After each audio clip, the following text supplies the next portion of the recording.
तो भाई मेरी बेटी लेके आ गई। अच्छा भाई फ्राइज भी हैं, ओए होए होए, ये तो सरप्राइज हो गया। दूसरा ये कि भाई घर के खाने की बात ही अलग है, और जो मोहब्बत से बेगम बनाएगी ना, बाहर वाला तो आपके लिए नहीं बनाएगा, वो तो आपसे खाना आपके लिए बना से पैसे के लिए रहा।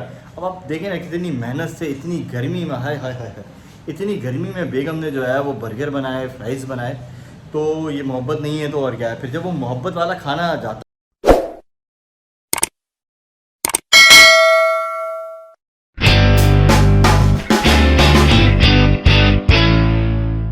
तो भाई अस्सलाम वालेकुम, उम्मीद है आप सब खैरियत से होंगे। तो भाई फिर से तो भाई फिर से वापसी, welcome to the another vlog. भाई आज का सीन कुछ ऐसा है कि हमेशा की तरह ऑफिस से आने के बाद आपका भाई रुक गया। भाई आपका भाई पहले लाइटें ऑन कर ले, अंधेरा है भाई। बिल बहुत आ रहा है ना यार, समझते नहीं आप बात को। बिल बहुत आ रहा है भाई, तो लाइटें बंद करके रखनी पड़ती हैं। क्या बता रही हैं? अभी दादी गई भी अमन के रूम में बैठी। जी भाई, दादी हो या ना हो, हमें तो सिर्फ एक ही कमरा पसंद आता है, वो है दादी का कमरा, यानी हमारी माँ का कमरा। यहाँ बैठने की लज्जत ही अलग है, मज़ा ही अलग आ जाता है। क्यों भाई बच्चों? तो भाई सीन कुछ ऐसा है कि ये दोनों खा रहे हैं, अभी खाना इनको दिया नहीं, केले खा रहे हैं, और हम इंतज़ार कर रहे हैं अपने खाने का। तो भाई आज रूटीन कुछ इस तरह रही कि यार पूरा दिन जो है वो हम काम करते रहे। वाह बेगम वाह वाह वाह। अभी हम बताते सीन क्या है। भाई सीन ये है कि अभी थोड़ी देर पहले मैं और बेगम गए नीचे, हमारे घर के बिल्कुल नीचे जो है वो लगता क्या है, जुम्मेरात बाजार। और मैं और बेगम गए, चले गए भाई नीचे मार्केट। तो भाई मार्केट से हम क्या लेके आए, खज्जियाँ। भाई बहुत बेहतरीन लगती हैं मुझे खज्जियाँ, क्योंकि भाई ज़ाहिर खज्जियाँ जो है ना, इनको खाने का मज़ा ऐसा ही है कि ये कच्ची पक्की जो है वो खज्जियाँ हो, तो खाने का मज़ा ही अलग आ जाता है। और गर्मी में जो ये पकती है ना, ओए होए होए होए होए। बस क्योंकि अभी बहुत सारा सामान उठा के लाया हूँ भाई, सब्ज़ी प्याज सारे जो फ्रूट्स हैं ये आज लेकर आए, क्योंकि जुमेरात को यहाँ लगता है बाज़ार। बेगम कहती है भाई अब आप चलें मेरे साथ, ज़ाहिर वज़न उठाना पड़ता है भाई। तो भाई अनकरीब जो है वो आपका भाई इंशाल्लाह बहुत जल्द जो है वो जिम ज्वाइन कर लेगा। उसका रीज़न ये है कि एक तो बहुत बड़ा कीड़ा है, जो शौक़ है हमारे अंदर वो ख़त्म नहीं हो रहा, और एक ज़माना मैंने जो है वो ये शौक़ कंटिन्यू रखा। कोई इतनी बॉडी शॉडी नहीं बनी थी, लेकिन शौक़ तो शौक़ होता है, आपको पता है, फिर वो किसी भी चीज़ का हो। तो भाई सीन कुछ है कि इंशाल्लाह बहुत जल्द, ये जुलाई चल रहा है, मैं जुलाई ज़रा वाइंड अप कर लूँ, अगस्त में इंशाल्लाह अल्लाह ताला ने हिम्मत दी तो भाई मीर अब्दुल राफ़े बाबा क्या करने वाले, जिम ज्वाइन करने वाले। और जब जिम जाएंगे तो भाई जिम भी घर के बहुत करीब है, वॉक करते हुए जाएंगे, वॉक करते हुए आएंगे। स्पेशल इस तरह होने वाला है कि बेगम ने कहा भाई अभी जब से बकरीद गुजरी है ना, तो खाना अच्छा खासा जो है वो यही चल रहा है, गोश्त। अभी भी गोश्त है, ऐसा नहीं कि गोश्त नहीं खाने, लेकिन ये लोग फरमाइश कर रहे थे कि भाई हमें बर्गर खिलाएं। तो हमने कहा भाई बाहर के बर्गर खाने से बेहतर है आज आप घर के बर्गर खाएं। तो अभी हम बाहर गए थे तो हमने इनके लिए बर्गर बन ले लिए हैं, और बेगम बना रही है बर्गर बन। चलते हैं पहले बेगम को देखते हैं भाई बेगम बना कैसे रही है ना। बेगम बना रही है भाई बर्गर, तो पहले चल के देखते हैं बर्गर बन कैसे रहे। तो भाई बर्गर यहाँ बन रहे हैं और बेगम साहिबा बर्गर बना रही हैं भाई। ये तो भाई फुल घर वाले बर्गर ही हैं। तो भाई मेरी बेटी लेके आ गई। अच्छा भाई फ्राइज़ भी हैं, ओए होए होए, ये तो सरप्राइज़ हो गया। तो भाई अभी मैंने खज्जियाँ वज्जियाँ खाई नहीं है, लेकिन ये बच्चे अपने केले मंड चुके हैं। तो भाई सबसे पहले अभी मैं खाने का आगाज़ करूँगा, उसके बाद मिलूँगा आपसे। उसका रीज़न ये है कि तबाही भूख लग रही है। ऑफिस से आने के बाद बेगम ले गई भाई बाहर। हाँ भाई मेरी बेटी का भी आ गया। तो भाई जैसे मैंने कहा कि भाई हम चले गए थे बाहर, और बाहर से खाली पेट में बेगम ने इतना सामान उठवाया, 5-5 किलो की प्याज उठवा ली, 5-5 किलो के आलू उठवा लिए। तो भाई अब भूख लगी है, तब भाई खाने के बाद आपसे मिलते हैं। तो भाई सीन ये है कि बेगम कह रही हैं कि ये रोज़ का क्या लगा दिया, आप अम्मी के बेड के ऊपर जो है वो खाना खा रहे होते। तो भाई ऐसे ही है, डाइनिंग के ऊपर खाना खाना है, जो कि वहाँ रखी हुई है। कल से हम भाई डाइनिंग पे खाएंगे, बेगम की बात मानेंगे। लेकिन मसला ये है कि भाई हमें दादी की याद ही इतनी आती है, और जब अम्मी होती है वो भी कहती हैं आओ यहीं बैठ के खाते हैं, तो फिर हमारी आदत और बिगड़ गई है, सही है ना। तो दादी की याद में दादी के बिस्तर पे खाना खा रहे हैं हम। तो भाई दादी जो है वो ये व्लॉग देखेंगी, जब ये अपलोड होगा फिर फट से दादी आ जाएंगी कि भाई पोते पोती याद कर रहे हैं, ठीक है। तो भाई अब मैं करने लगा हूँ इसकी बिस्मिल्लाहिर्रहमानिर्रहीम। तो भाई अल्हम्दुलिल्लाह खाना खा लिया, ये लड़के भी खाना खा रही है, और मैं खा रहा हूँ भाई अब खज्जी। तो खज्जी जो है, जैसे मैंने कहा भाई मैं लाया हूँ अपनी जो है पसंद से, और खाने के बाद ये खाने का मज़ा आ रहा है, हाय हाय हाय। अब खाने के बाद कुछ डिसाइड यूँ हुआ है कि हम जा रहे हैं बाहर थोड़ा काम से, तो बच्चे भी साथ जा रहे हैं क्योंकि बच्चे सारे घर पे रुक नहीं सकते, हमारे साथ जाना ज़रूरी भी है। तो बस अभी हम निकलेंगे थोड़ी देर में, और ज़्यादा लंबा टूर नहीं है, 1-1.5-2 घंटे में वापस आ जाएंगे क्योंकि अभी इशा की नमाज़ भी नहीं पड़ी, 9:30 हो चुके हैं। खाना अल्हम्दुलिल्लाह उस रब की बड़ी मेहरबानी से खा लिया और बहुत अच्छा खा लिया। और आज बेगम ने जो है ना नसीहतें भी की, तो मैंने कहा यार बात इसकी लड़की की सही है भाई, मान लेनी चाहिए, और मान भी लेता हूँ मैं। खैर मेरे बच्चे नहीं मानते समटाइम। वो ये कि भाई देखें बाहर का तो आपको पता है अल्हम्दुलिल्लाह खाते ही लेकिन घर के जो खाने की बात है ना उसमें फ़र्क है। अब बेगम ने ये बर्गर बना दिया तो ये ज़्यादा अच्छा है क्योंकि इसमें एक तो भाई हाइजीन का सारा मसला जो है वो ख़त्म हो जाता है, दूसरा ये कि भाई घर के खाने की बात ही अलग है। और जो मोहब्बत से बेगम बनाएगी ना, बाहर वाला तो आपके लिए नहीं बनाएगा, वो तो आपसे खाना आपके लिए बना से पैसे के लिए रहा। अब आप देखें ना कितनी मेहनत से इतनी गर्मी में, हाय हाय हाय, इतनी गर्मी में बेगम ने जो है वो बर्गर बनाए, फ्राइज़ बनाए, तो ये मोहब्बत नहीं है तो और क्या है। फिर जब वो मोहब्बत वाला खाना जाता है ना पेट में, फिर बेगम तुम्हारी तारीफ़ कर रहा हूँ, बेगम की तारीफ़ कर रहा हूँ। बेगम आ गई हैं, बेगम जी कह रही हैं वाह भाई वाह, कुछ तो बोला ये आदमी मेरी तारीफ़ में। तो भाई जब मोहब्बत हकीकत बाजेगी, ये मोहब्बत में बनता है ना, ऐसे तो नहीं कि भाई बस तिलकिया बना दिया। तो ये मोहब्बत में हमारी बेगम ने खाना बनाया, तो उसको खाने के बाद जो सुकून मिलता है ना वो एक अलग मज़ा है। बाहर के खाने में तो बस आप टेस्ट के लिए जाते हैं और टेस्ट यहाँ पर ज़्यादा मिलता है। चलें भाई आप रेडी हैं? तो भाई बेगम तो रेडी है, इधर अपनी जो है वो टीम को उठाएं। हमारी टीम किधर है? हम और हमारी टीम में सिर्फ लोगों की टीम में 11 लोग होते हैं, हमारी टीम में सिर्फ ये 2 लोग हैं, मैं, मेरी बेगम है, मेरे 2 बच्चे हैं, ठीक है ना। हम 4 लोगों की टीम है भाई। फ़िलहाल महंगाई में इतनी टीम है, पहले वो होती थी 11-11, 12-12 लोगों की टीम है। उस वक्त तो फिर आपको पता मामला भी कैसे होते थे ना, महंगाई भी नहीं थी, सस्ताई थी। तुम्हें ना समझ आएगी बेटा, तुम जाओ आगे।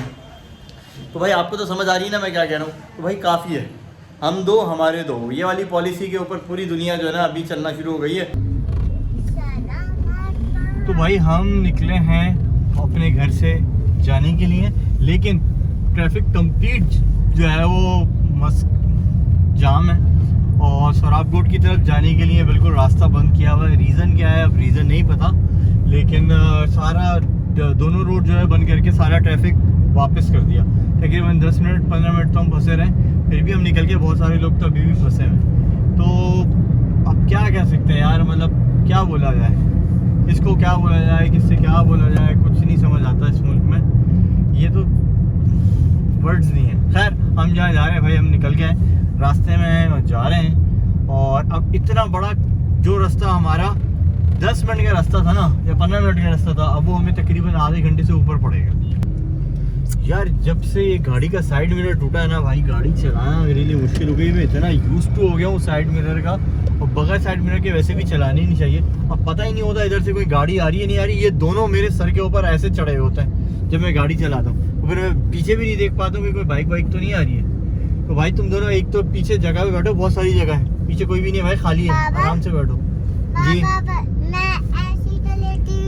बैठते क्यों नहीं है सुने? पता नहीं क्या मतलब, इनको ऐसा लगता है कोई टिकट बैठ के जाएंगे तो टिकट लगेगा इनका। भाई टिकट नहीं लगेगा, बैठ जाओ पीछे।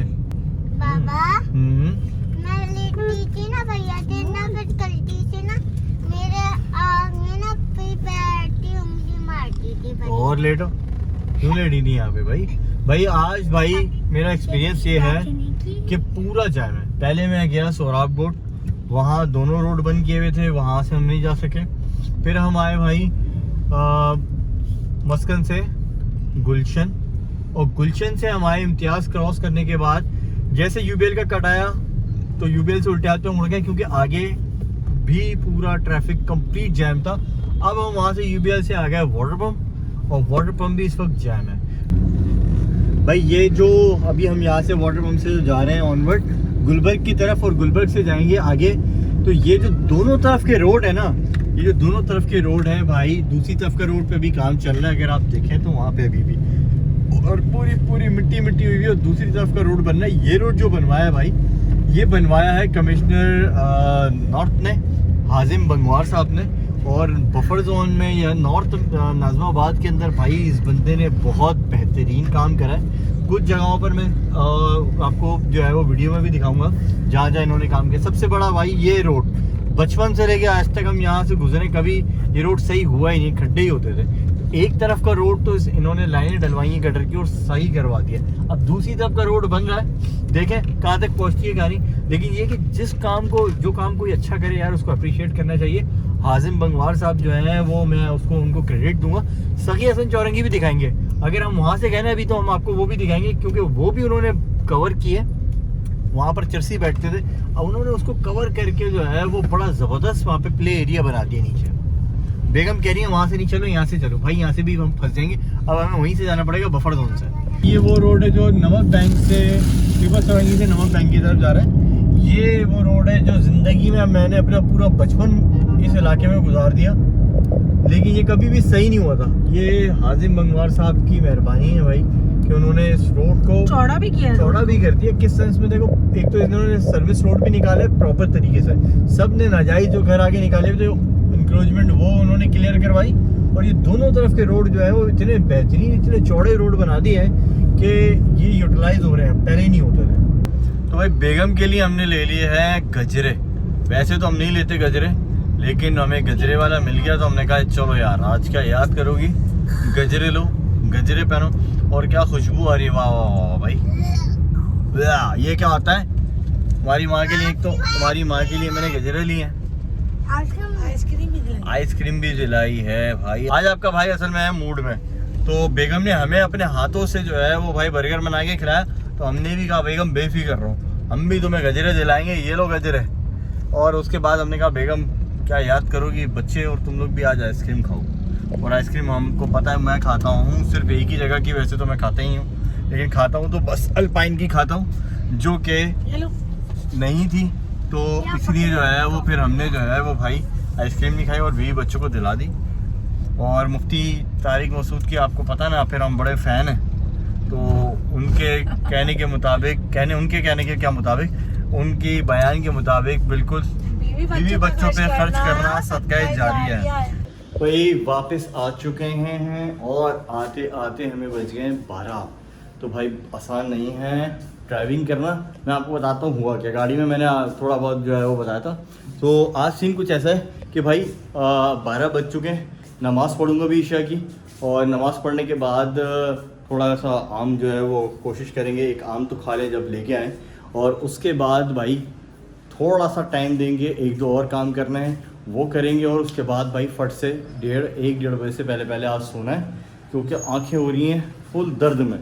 और ज़ाहिर सुबह की भी रूटीन है वो भी हमने फॉलो करनी है, उसको भी देखना है। मेरी कोशिश यही है कि भाई आज कुछ भी करके ना 2-4 मैंने कंटेंट निकाले हैं, उनमें से कोई एक कंटेंट के ऊपर काम करके ना उसको फाइनल करूं, क्योंकि फिर ज़ाहिर सैटरडे संडे मेरा आपको पता है कैसा गुजरता है, फुल बिज़ी गुजरता है। आज का जो व्लॉग था बस वो उसको यहीं ख़त्म करते हैं। आज छोटा सा व्लॉग था, बट क्योंकि ज़ाहिर है आप लोग बार बार कहते हैं कि भाई व्लॉग्स लाजमी डालें और डेली डालें, तो उसके लिए बहुत ज़्यादा टाइम लग जाता है, और शेड्यूल जो है ना उसके लिए बाकायदा बनाना पड़ता है, क्योंकि मेरे पास ऑफिस से आने के बाद बहुत लिमिटेड टाइम होता है, जिसमें मुझे बहुत सारी चीज़ें करनी होती हैं। पीछे बहुत सारी चीज़ें मज़ीद चल रही हैं जो आपको आने वाले वक्तों में दिखाई भी देंगी और समझ भी आएंगी, तो उसके लिए भी बहुत सारी प्रिपरेशन हो रही होती हैं, फिर टाइम कम होता है। तो कोशिश यही करता हूँ कि भाई एटलीस्ट व्लॉग जो है वो जो बन सकता है, जहाँ तक का बना सकते हैं वहाँ तक का बना के आपको दिखाएं। तो भाई खैर इसको करते हैं वाइंड अप। आज के भी इस व्लॉग को हम करेंगे इसी उम्मीद के साथ ख़त्म कि आप रखेंगे अपना बहुत सारा ख्याल, और मेरे चैनल का भी, और मेरे चैनल को करेंगे आप सब्सक्राइब, ताकि मेरी तमाम आने वाली वीडियोस आप तक मौसूल होती रहें। तो दीजिए मुझे इजाज़त, खुदा हाफिज़।